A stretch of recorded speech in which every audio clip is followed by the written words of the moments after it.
Assalamualaikum warahmatullahi wabarakatuh. Apa kabar Sobat Radio Malam? Semoga kita semua dalam keadaan sehat, dilancarkan rezekinya dan diberi keberkahan dunia dan akhirat. Amin ya robbal alamin.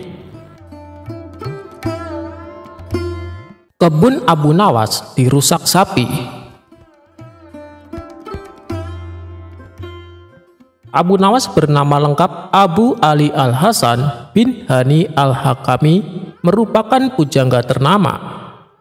Abu Nawas merupakan tokoh sufi yang cerdik dan cerdas.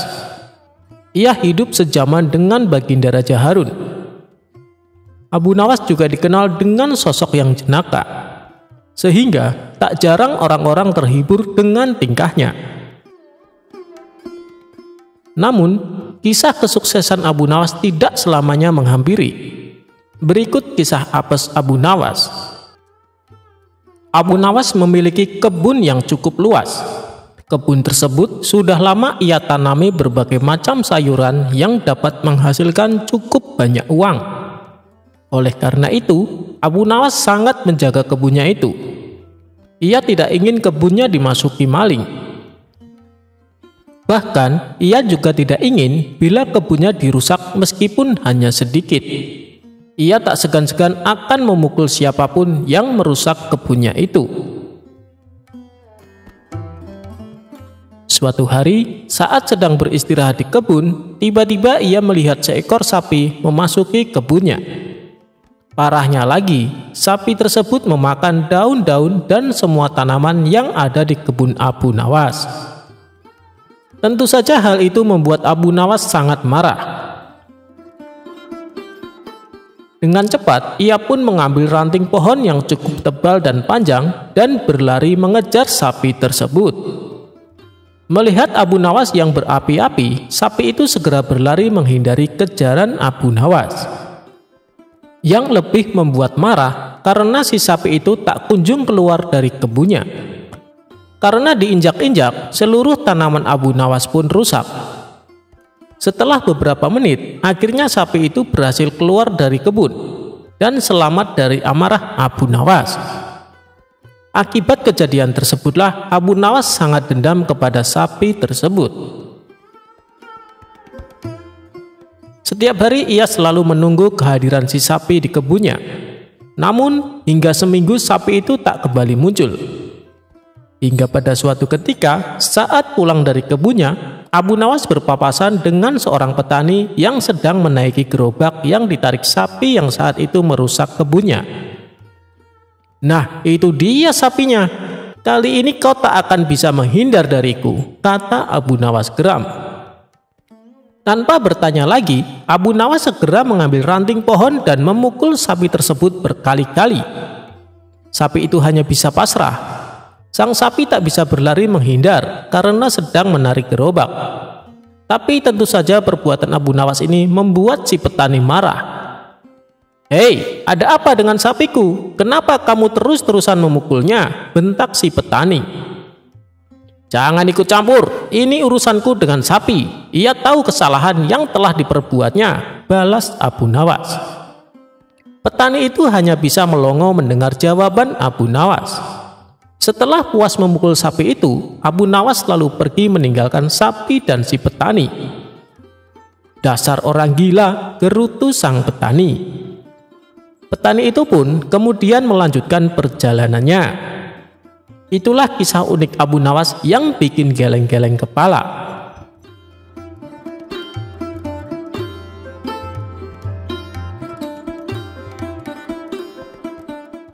Kecerdikan Abu Nawas menangkap matahari.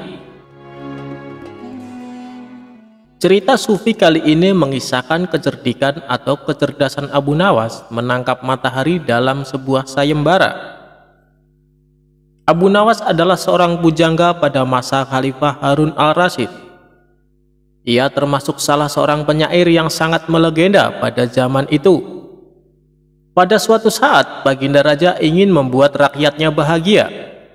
Pasalnya, rakyat mengeluhkan kepada Raja tentang betapa panasnya terik matahari kala itu. Karena itu, Raja mengadakan sayembara untuk menangkap matahari. Namun hingga memasuki waktu yang ditentukan, tak ada seorang pun yang menyatakan kesanggupannya menangkap matahari. Sang raja pun lalu langsung menunjuk si cerdik Abu Nawas untuk menangani hal ini.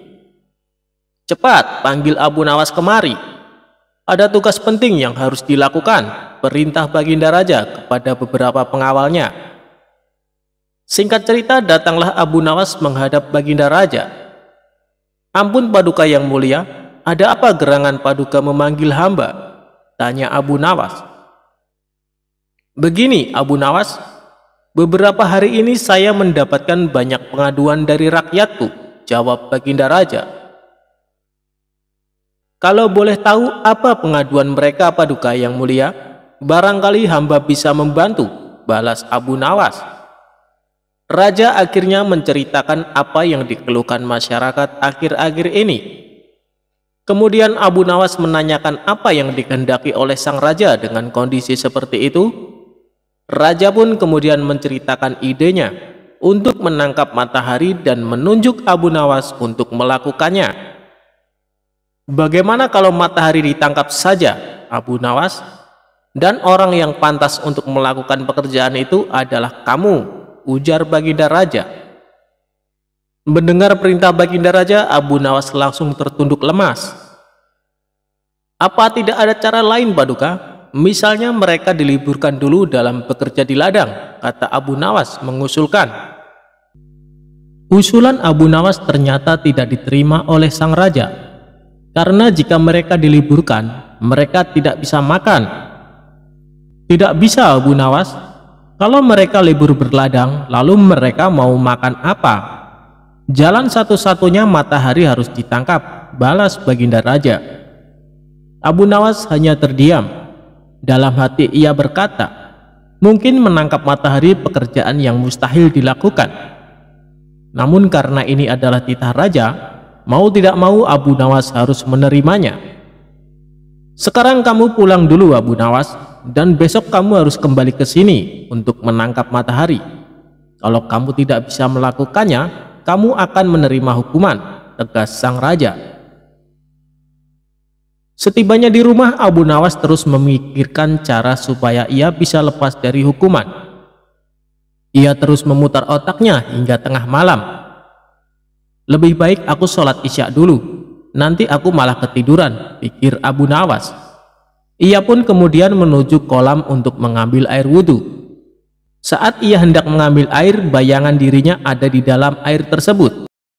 Disitulah akhirnya Abu Nawas mendapatkan ide untuk menangkap matahari.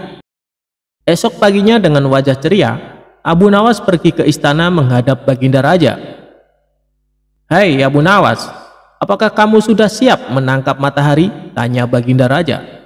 "Saya sudah siap Paduka, tapi saya minta disediakan peralatannya untuk menangkapnya," jawab Abu Nawas.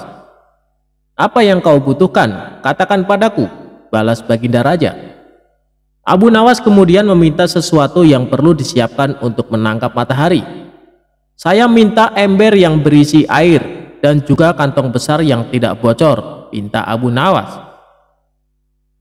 Setelah peralatan dipersiapkan, Abu Nawas mengajak salah satu menteri ke tengah lapangan. "Kamu lihat kan matahari itu?" kata Abu Nawas sambil menunjuk bayangan matahari yang berada di dalam ember berisi air. "Sekarang akan aku masukkan ke dalam kantong ini," ucap Abu Nawas sambil memasukkan air yang berada di dalam ember. Sang menteri lantas menghadap pada sang raja untuk mengkonfirmasi pekerjaan yang sudah dilakukan Abu Nawas. Sang raja tentu belum percaya, sebab panas matahari masih terasa menyengat. "Baiklah, sekarang perintahkan pada Abu Nawas untuk membungkus matahari itu dan bawakan padaku," titah Baginda Raja. Kemudian para menteri memanggil Abu Nawas untuk menghampiri Baginda Raja dengan membawa kantong berisi air. "Paduka yang mulia, mataharinya sudah aku bungkus dalam kantong ini," tutur Abu Nawas. "Hai Abu Nawas, coba kamu lihat keluar. Mataharinya masih ada dan aku juga masih merasakan panasnya," sanggah Baginda Raja. "Tak percaya benar yang mulia, tapi sesungguhnya itu matahari kedua," timpal Abu Nawas. "Yang benar saja kamu, hanya ada satu matahari di dunia ini," sahut Baginda Raja. Paduka Raja memang benar. Jadi ketika matahari berhasil saya tangkap, dunia menjadi gelap gulita. Lalu Allah langsung menggantikannya dengan matahari yang baru, ujar Abu Nawas. Baginda Raja kemudian memastikan apakah isi kantong besar tersebut berisi matahari atau tidak. Ia pun membuka kantong tersebut, ternyata isinya hanya air. "Mana mataharinya, Abu Nawas? Kamu jangan mengerjai saya," herdik Baginda Raja. Paduka membukanya jangan di dalam ruangan, karena matahari paling tidak suka dengan ruangan tertutup. "Pasti dia tidak akan menampakkan dirinya," jawab Abu Nawas beralasan. "Matahari hanya mau menampakkan dirinya kalau dia melihat ada saudaranya di atas," ujar Abu Nawas. Lalu Abu Nawas mengajak Baginda ke tengah lapangan dengan membawa kantongnya yang berisi air. "Ini saya buka kantongnya, Baginda. Tuh kan ada mataharinya," tutur Abu Nawas sambil menunjukkan kepada Baginda Raja. Baginda Raja hanya bisa geleng-geleng kepala dengan kecerdikan Abu Nawas. Itulah kisah cerdik Abu Nawas menangkap matahari. Semoga terhibur.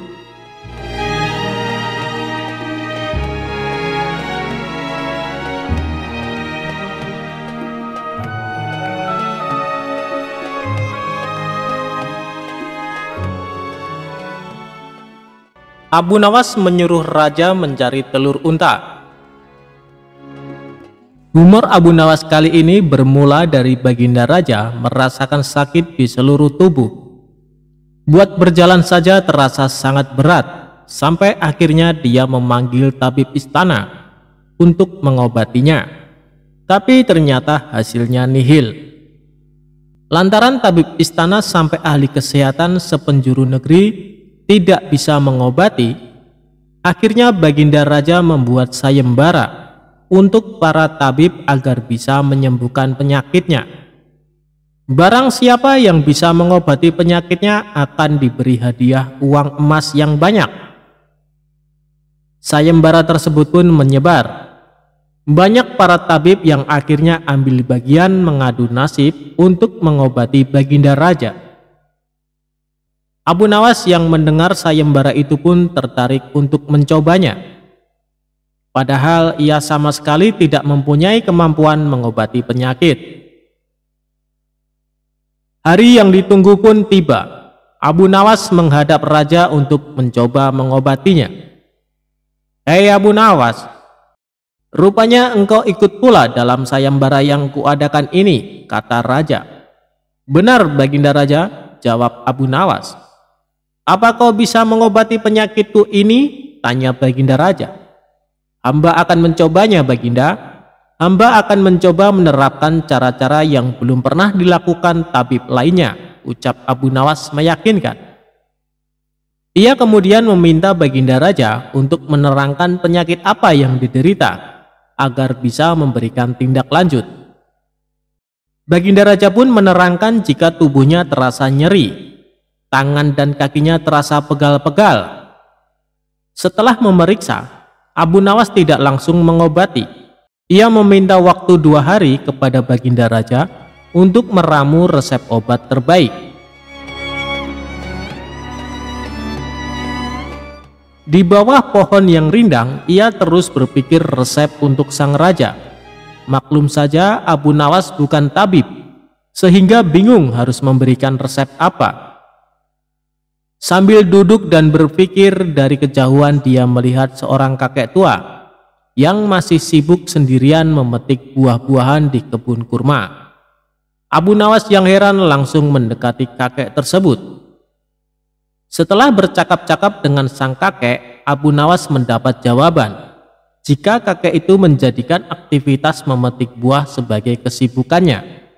Jika tidak ada kesibukan, si kakek malah merasa badannya pegal-pegal. Dari pertemuan itu, Abu Nawas menemukan penyebab sakit Baginda Raja.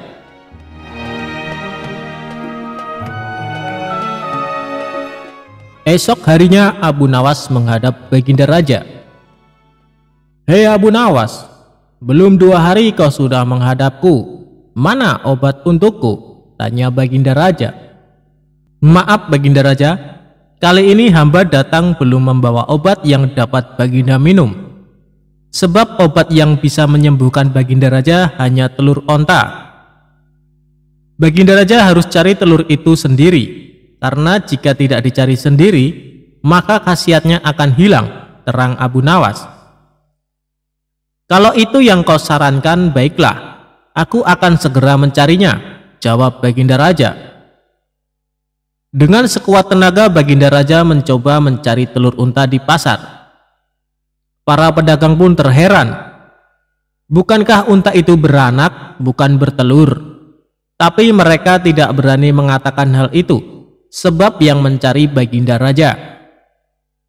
Setelah berkeliling kota dan tidak menemukan satupun penjual telur unta, Baginda Raja bertemu seorang nenek yang menjelaskan jika unta tidak bertelur tapi beranak.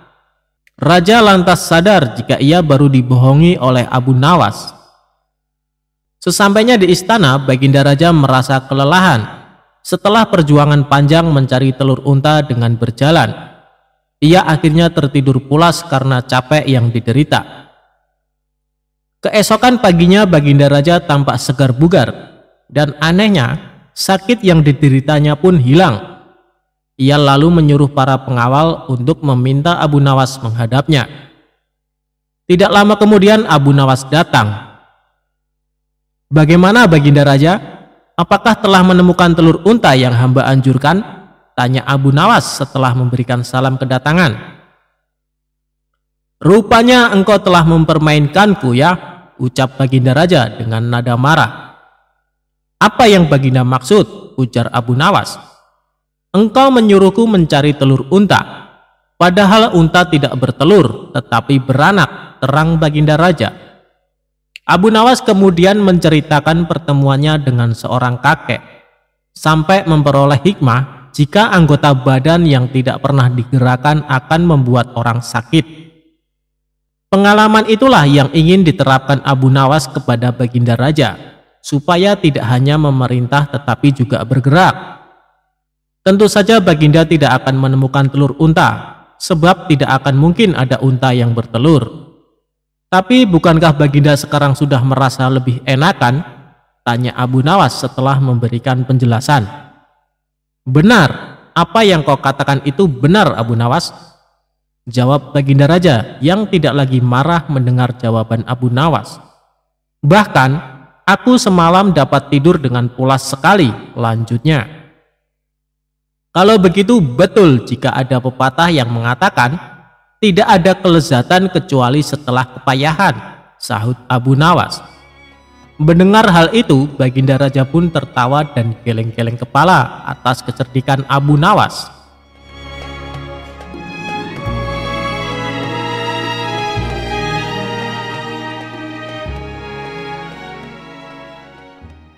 Bikin santri-santrinya tertawa terus, Abu Nawas malah dibilang mirip badut. Abu Nawas dikenal sebagai sosok yang cerdas dan cerdik. Kepribadiannya itu pun tersebar di seluruh wilayah Baghdad, sehingga santri atau muridnya pun kian bertambah.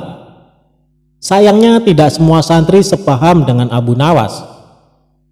Suatu hari salah seorang santri tampak mengeluh dan menyampaikan pendapatnya secara kritis mengkritik bahwa spiritualitas Abu Nawas perlu disesuaikan dengan perkembangan zaman. Menanggapi kritikan santrinya itu, Abu Nawas hanya tertawa. Santri yang lainnya pun ikut tertawa kencang melihat tingkah lucu gurunya tersebut. Kemudian Abu Nawas tampak terdiam. Seketika suasana menjadi hening. Abu Nawas menarik napas dalam-dalam. Kemudian dengan hati-hati dia menceritakan kisah seorang pelajar yang bertanya kepada penjual buku. Tidak ada buku anatomi yang lebih baru, ucap Abu Nawas, menirukan pertanyaan pelajar tersebut kepada penjual buku. Buku-buku yang ada di sini sudah berumur 10 tahun atau lebih, protes pelajar itu. Dengarlah nak, tidak ada penambahan tulang apapun dalam tubuh manusia selama 10 tahun terakhir ini. Demikian pula halnya tidak ada penambahan apapun dalam kodrat manusia Selama 10.000 tahun terakhir ini, ujar penjual buku menjawab pertanyaan pelajar itu. Mendengar cerita Abu Nawas, semua santri tampak diam. Suasananya pun masih hening. Kemudian hal lainnya membuat santri Abu Nawas protes, karena seringnya sang guru membuat lelucon.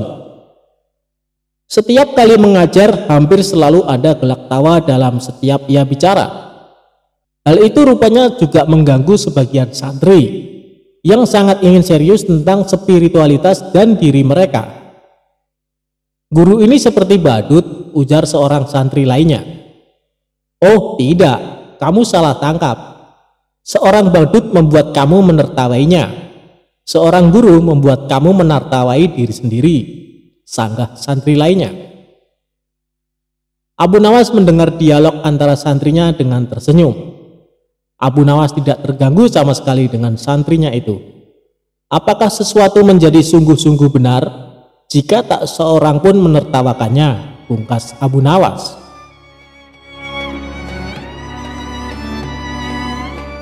Hanya modal doa, Abu Nawas ketiban uang 100 keping perak dari langit. Abu Nawas suatu hari mendapat keluhan dari istrinya. Ini terkait kondisi keuangan keluarga mereka yang sangat terpuruk. Sang istri meminta Abu Nawas mencari nafkah tambahan agar bisa memenuhi kebutuhan sehari-hari.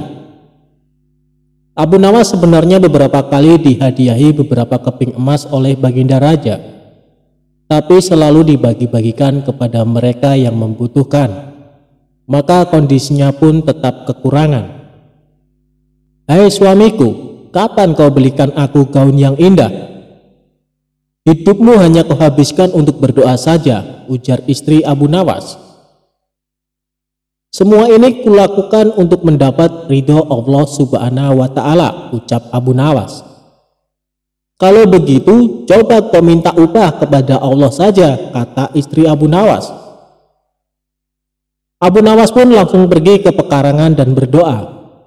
Ya Allah, berilah hamba uang 100 keping perak, teriaknya berulang-ulang.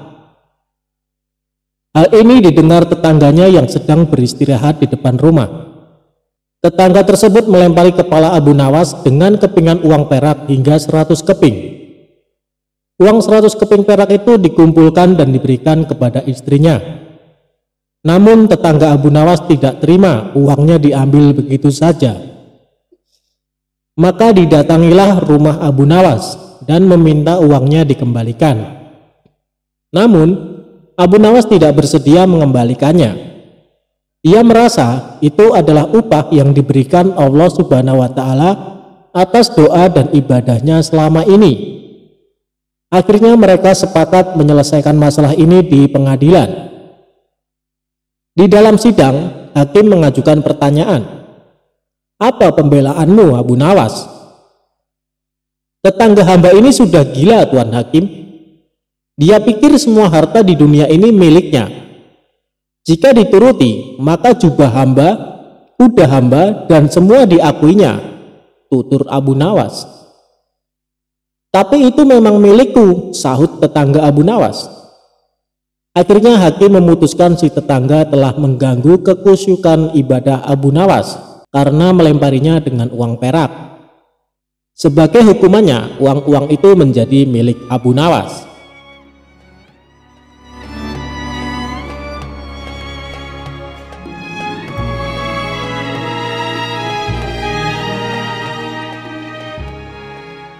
Dongeng pengantar tidur untuk Baginda Raja.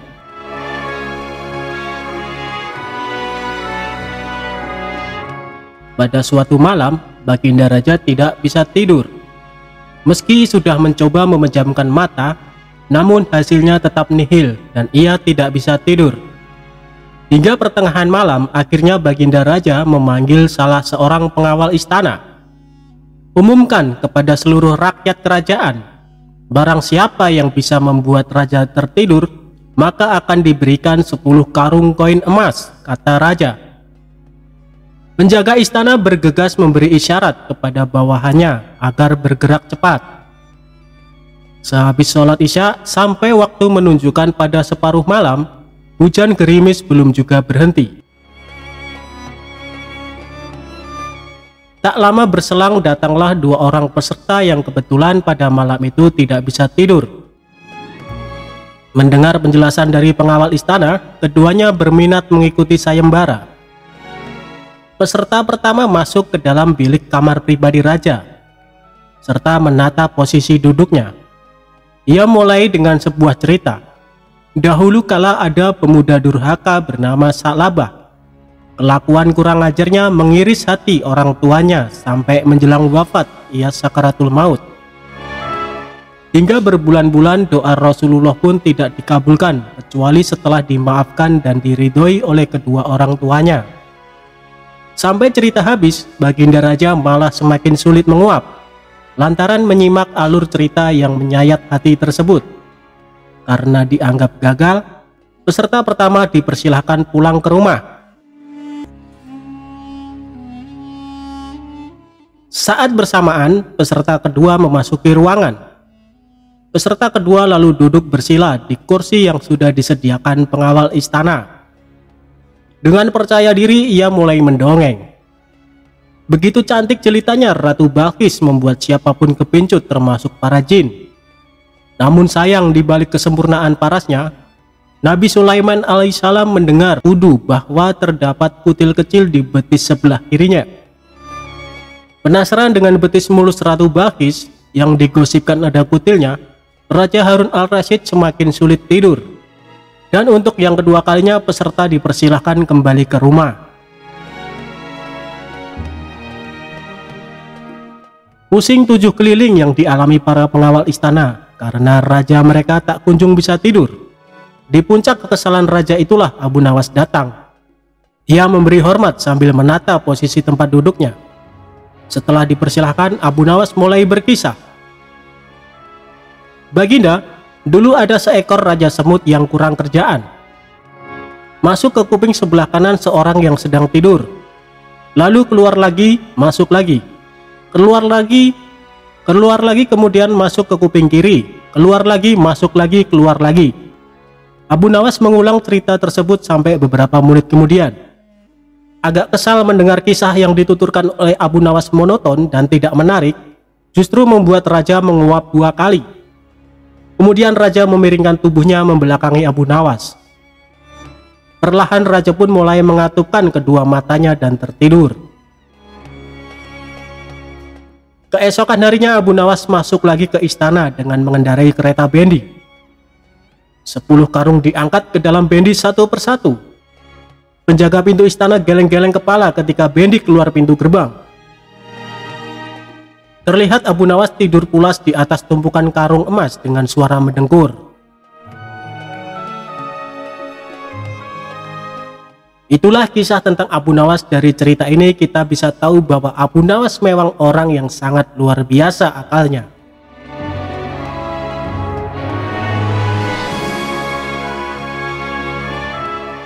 Abu Nawas dituduh mencuri keledai, tapi kok malah Abu Jahal yang dipenjara? Hidup bertetangga kadang ada yang suka dan ada yang kurang suka dengan kita. Itulah yang dialami Abu Nawas. Meskipun dikenal suka menolong, ada saja orang yang tidak suka dengan sosok cerdas dan humoris ini. Sebut saja namanya Abu Jahal. Entah kenapa dia sangat membenci Abu Nawas. Abu Jahal selalu mencari celah untuk memfitnah Abu Nawas, akan tetapi usahanya selalu gagal. Tentu saja hal ini membuat Abu Jahal makin benci kepada Abu Nawas. Sampai pada suatu ketika, Abu Jahal mempunyai rencana yang licik. Dia akan menjebak Abu Nawas supaya namanya menjadi buruk di mata masyarakat. Esok harinya Abu Jahal mulai mengatur strategi. Ia pergi ke pasar untuk membeli sandal. Sandal yang ia beli sama persis dengan kepunyaan Abu Nawas. Abu Jahal juga membayar orang suruhan untuk mengambil keledainya sendiri pada malam hari. Setelah malam tiba, Abu Jahal mulai menjalankan aksinya. Dia sengaja menaruh keledainya di depan rumah dan meletakkan sandal yang sama persis dengan sandal Abu Nawas di halaman rumahnya. Tidak lama kemudian, datanglah orang bayaran Abu Jahal untuk mengambil keledai di depan rumahnya. Setelah orang bayarannya sudah benar-benar menghilang, Abu Jahal mendadak berteriak, "Maling! Maling! Keledaiku dicuri maling!" teriak Abu Jahal pura-pura panik. Sontak teriakan Abu Jahal mengundang perhatian para tetangganya. Mereka lalu berduyun-duyun mendatangi rumah Abu Jahal. "Ada apa Abu Jahal?" tanya salah satu tetangganya. "Keledaiku dicuri maling, tapi malingnya sempat aku pergoki," jawab Abu Jahal. "Kamu berhasil mengenali wajahnya Abu Jahal?" tanya tetangga yang lain.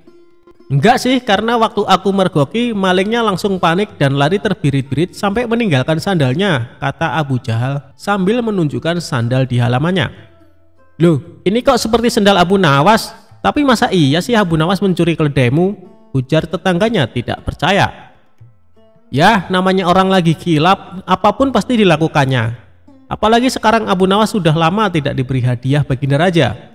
Pastinya dia tidak punya uang lagi untuk beli makanan," ucap Abu Jahal memprovokasi. Akibat hasutan Abu Jahal ini, para warga mulai tersulut emosinya. Abu Nawas yang sedang asik tidur di rumahnya langsung dipaksa dan diarak warga menuju istana. "Ada apa ini? Apa yang kalian lakukan?" tanya Abu Nawas bingung. "Sudah, kamu diam saja, kamu harus mempertanggungjawabkan perbuatanmu," tegas Abu Jahal. Dalam hati Abu Jahal berkata, "Kali ini aku berhasil menjebakmu Abu Nawas." Ia pun tersenyum jahat kepada Abu Nawas. Setibanya di istana, Baginda Raja kaget ada rombongan warga datang. Terlebih lagi di situ ada Abu Nawas dengan kondisi tangan terikat. "Ada apa ini? Kenapa malam-malam datang kemari?" tanya Baginda Raja. "Ampun Paduka yang mulia, hamba mau melaporkan keledai hamba dicuri Abu Nawas," jawab Abu Jahal. Abu Nawas yang mendengar pengaduan Abu Jahal hanya terdiam. Ia menunggu saat yang tepat untuk membongkar kedok Abu Jahal. "Memangnya kamu punya buktinya Abu Jahal? Apakah keledaimu ada di rumah Abu Nawas?" tanya Baginda Raja. "Keledainya memang tidak ada di rumah Abu Nawas. Bisa saja dia menaruhnya di tempat lain Paduka yang mulia. Tapi saya punya bukti yang lain," ucapnya. "Coba tunjukkan bukti yang kamu punya Abu Jahal," perintah Baginda Raja. Ia lalu menunjukkan sandal yang mirip dengan milik Abu Nawas. "Ini buktinya Paduka yang mulia. Waktu hamba memergoki, Abu Nawas lari terbirit-birit sampai meninggalkan sandalnya di halaman rumah hamba," tutur Abu Jahal. "Apa benar itu sandal kamu Abu Nawas?" tanya Baginda Raja kepada Abu Nawas. "Bukan Baginda Raja, tapi sandal itu memang mirip dengan sandal hamba," jawab Abu Nawas. "Kamu jangan coba mengelak Abu Nawas, jelas-jelas itu sandalmu," bentak Abu Jahal. Sudah, berikan saja sandal itu kepadaku," pinta Baginda Raja kepada Abu Jahal. Setelah Abu Jahal memberikan sandal tersebut, Baginda Raja lalu memanggil Abu Nawas. "Abu Nawas, kemarilah. Coba pakai sandal ini," perintah Baginda Raja. Setelah dicoba, sandal yang dibawa Abu Jahal tidak muat di kaki Abu Nawas. Melihat hal itu, Abu Jahal mulai belingsatan, mukanya pucat dan keringat dingin mulai keluar dari tubuhnya. "Ini jelas-jelas bukan sandal Abu Nawas. Kamu jangan menuduh orang sembarangan. Atau jangan-jangan kamu ingin memfitnah Abu Nawas?" bentak Baginda Raja geram kepada Abu Jahal. Dengan mulut terbata-bata, Abu Jahal menjawab, "Maaf Paduka yang mulia, hamba kira itu sandalnya Abu Nawas." Ternyata Abu Jahal salah perhitungan saat membeli sandal yang mirip dengan sandal Abu Nawas. Abu Jahal tidak mencocokkan dengan ukuran kaki Abu Nawas. Di saat Abu Jahal mulai terbongkar rencana busuknya, Abu Nawas langsung melancarkan aksinya. "Begini Paduka yang mulia, sebenarnya Abu Jahal sudah berulang kali mencoba berbuat jahat, tapi rencananya selalu bisa hamba gagalkan," ungkap Abu Nawas. Perkataan Abu Nawas ini juga dibenarkan oleh para warga. "Benar Baginda, benar apa yang dikatakan Abu Nawas. Kami sungguh sangat menyesal dan kecewa karena kali ini kami termakan hasutan Abu Jahal. Kami minta maaf Abu Nawas," ucap para warga. Abu Nawas pun memaafkannya karena pada dasarnya mereka hanya termakan hasutan Abu Jahal.